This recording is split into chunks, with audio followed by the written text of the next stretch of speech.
Good morning, everybody, and hope you've all been able to enjoy yourselves yesterday evening and to have a good rest, and get back into our. I know some of you got too much spicy food, which is trying out some of the different Chinese cuisines here, and today we can recover through the conversations and discussions. I'm sure we'll have really a lot of fun in the panels today. We are here in one of the oldest buildings on Hong Kong New Campus, May Hall, which has a long history. It's been a student dormitory at one point. The students will tell a lot of ghost stories about this building, which is traditional in Hong Kong of any old building, particularly university buildings, which students would share ghost stories to initiate the new cohorts coming in, to scare them and everything. So, I'd like to welcome today our director, Professor Chen Zhiwu, to give a few words of welcome for this conference. Professor Chen is the director of the Institute of Humanities and Social Sciences. He's also chair professor of finance. Actually, Professor Chen is also one of the leading public intellectuals in China. I don't know how many tens or hundreds of thousands of followers you have on Weibo, commenting on financial and economic issues. But also Professor Chen is, so he's creating a major center of quantitative history here at the Institute, and has always held a strong interest in the relationship between economics and religion, and how religion is a factor among people's tolerance and assessment of risks. And so we've had a lot of interesting conversations about that. And I'd like to thank Professor Chen for your support for this conference and for all the work that we're doing here. And so please come and say a few words of welcome. Good morning, everyone. When David asked me to do this, I thought, what would I say in front of great experts on religion and many other things. So first, let me apologize for not being here yesterday. I should have been here yesterday to welcome all of you to this institute and especially to this conference. I have to congratulate David for putting together such a great program. I just mentioned to him, even if someone would come here without any prior exposure to the field, after the yesterday and today and the 4 more days of presentations to come, one would have to become an expert, knowing a lot about religion and international trade and expansion and so on. So let me say a few words. Of course, I first have to disclose my background. For many years or decades, I focused on financial economics, financial markets, something many anthropologists and sociologists really hate. So I realized that. So about 20 years ago, I switched or extended my interest beyond just simple financial markets and how to make more money and so on, even though money is good. But let me, so given that background, you can see probably some biases I may have about how we look at the world and how the world should be run and so on. So this is why this disclosure is very important. But let me first say a few words about the Institute. I've been the director of this Institute for about a year, a little over a year, since July of last year. So when I took on this directorship, to be honest, I did not fully realize what I was getting myself into. So after coming on board, I have come to realize more and more clearly, what our mission really is. And so many of you have known the Institute for many years. So basically, the Institute's work, even though the name is the Institute for the Hong Kong Institute for the Humanities and Social Sciences, it's a very big open field, but we don't have any resources even close to really covering everything in the humanities and social sciences. So this is why we have been focusing our resources and attention on a few clusters. The first cluster, as you know, is religious studies. So David has been by far the leading person in this area. He has not only raised a lot of money, both from RGC and also private donors to make programs such as this conference really very successful and impactful on the field of religious studies.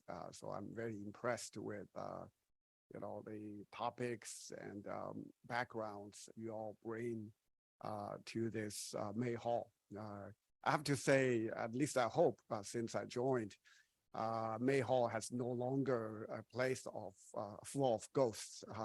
So we, especially after COVID ended, we have been making this place very active, and so that ghosts have no chance to really be able to spend much time here. So religious studies is a key cluster of research focus here at this institute. Then the second cluster related to religion or religions is the Faith and Global Engagement Program. So we're very happy to have Steve here, who's smiling in the background. So he has been the main person to make this institute not just do academic research, but also have a good impact on our undergraduate students, graduate students through different leadership programs. So that way, our Hong Kong U graduates from whatever discipline going into the actual world will bring with them not just how to techniques and training, but also we hope that on a moral side, how they can have a better infrastructure built in their mindset. So that's our second cluster, and then the third cluster is business history, because this institute, when it was founded, it was part of the Asian Studies Center, which had a lot of focus on business history, especially Hong Kong business history. As many of you know, without business, there would not have been Hong Kong. So in that sense, being here, naturally, at least some of us have a lot of interest in trying to understand the history of this place by tracing business development, not just how the British came here, but also how business has been the key driver of other derivative products out of this place. Then the fourth cluster is what I have brought into the Institute, that is quantitative history. I know this sounds very unfamiliar to you. So I've been trying to promote quantitative methods in academic research work on history, in particular Chinese history.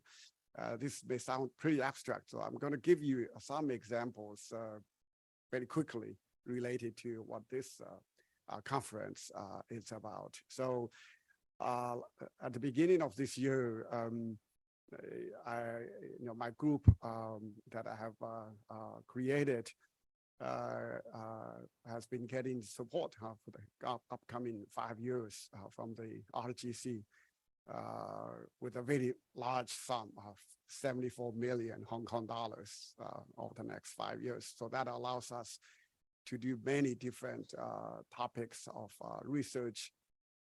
So more particularly, as David mentioned earlier, have been interested in, one of the things I've been interested in is the connection between religion and globalization, or religion and trade. So more specifically, I've been working with a student and a colleague on how China became a leader in global trade from a religious perspective. So one of the things we have found is that regions that were exposed to missionary efforts from the 16th century all the way to the mid 19th century, not only imported more foreign goods in the late 19th century, early 20th century, but also exported more local goods to especially European markets. That finding may not be surprising, but one important question for us quantitative historians is, what made those regions that were more exposed to missionary efforts more able to export to European markets? So it turned out, so when we traced all the publications by European missionaries from the 16th century all the way to the mid 19th century. So in their publications, so whatever place names or regional names were mentioned in their books would have disproportionately more goods exported to European markets. So we try to trace the particular mechanism that allowed places with more religious exposure to the Christian church to have this advantage. So mainly the informational channel was the key. So if you had more missionaries who had, if your region had more missionaries who had worked there for longer or for more years, then more likely they would, in their books, mention this place and adjacent regions. So that made the European importers and customers more likely to buy goods from your region. Anyway, so that's how we economists try to not just find correlations, but also try to really, more importantly, understand the mechanisms through which better performance is actually achieved. So things like that are among the interests I myself and my group really have. Let me give you also another quick example. This is something I spend a lot of time or space on in my book, The Logic of Civilization. So one thing that has been very intriguing, very interesting to me is this fact that even though the maritime trade started in a big way by Arab Muslims and Chinese traders in the late 7th century, but in the succeeding centuries, even I would say probably before the Song Dynasty, Northern Song Dynasty collapsed in 1126, there were many Chinese traders going to today's Indonesia, Malaysia, and even to the different regions along the Indian Ocean coastal lines. But the Chinese traders really did, in those days, many, almost a millennium ago, they did not really settle in any of the places to have their family and then leave behind the Chinese language. So I'm saying this more like in contrast between those Chinese traders who did not really leave the Chinese language or culture behind anywhere in the Indian Ocean or in the South China Sea societies. Whereas the Spaniards, later the English and even the Dutch, right, left their language and cultures in whatever places they went to both promote the Christian church or Islam. Later, well, maybe earlier, the Arab traders were doing. So what I'm trying to say is that there's this interesting contrast between the European traders leaving their cultures and language wherever they went in Africa, on the American continent, and in Asia, whereas the Chinese traders, they did not really leave anything behind. Of course, there is a relatively long history of overseas Chinese. Most of you may know, those early Chinese immigrants or settlers in Indonesia, Malaysia, the Philippines, and so on. They were not voluntary immigrants. They were all forced immigrants because they were trying to run away from their failed rebellions and wars in China. So after they failed, they were kept out.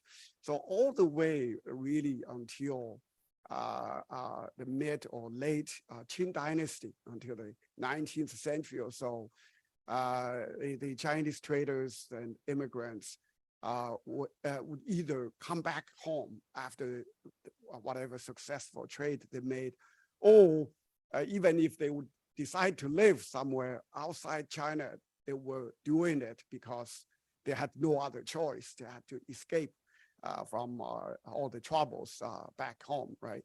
So, then I've been trying to address this question.